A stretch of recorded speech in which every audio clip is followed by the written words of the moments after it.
Il a voulu être le soleil, et toute la France a tourné autour de lui. Nous sommes au XVIIe siècle.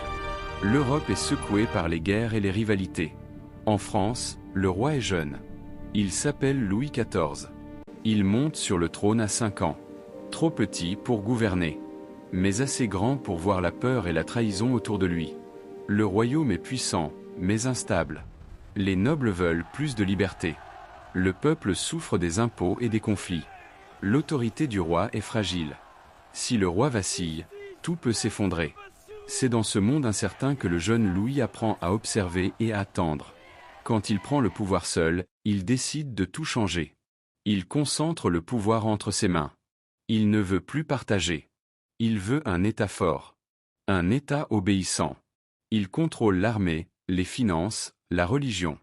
Il impose sa volonté. Peu à peu, son image grandit. Il devient le roi soleil. Il transforme un simple pavillon en un palais immense, le château de Versailles. Là-bas, tout brille. Les jardins sont vastes. Les miroirs reflètent la lumière.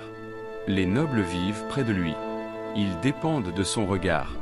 À Versailles, le pouvoir n'est pas caché. Il est visible. Il est partout.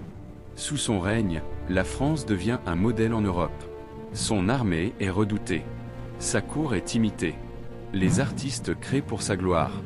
Le royaume semble invincible.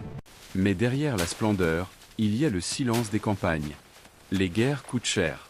Le peuple paie le prix. Le roi vieillit. Il a régné plus de 70 ans.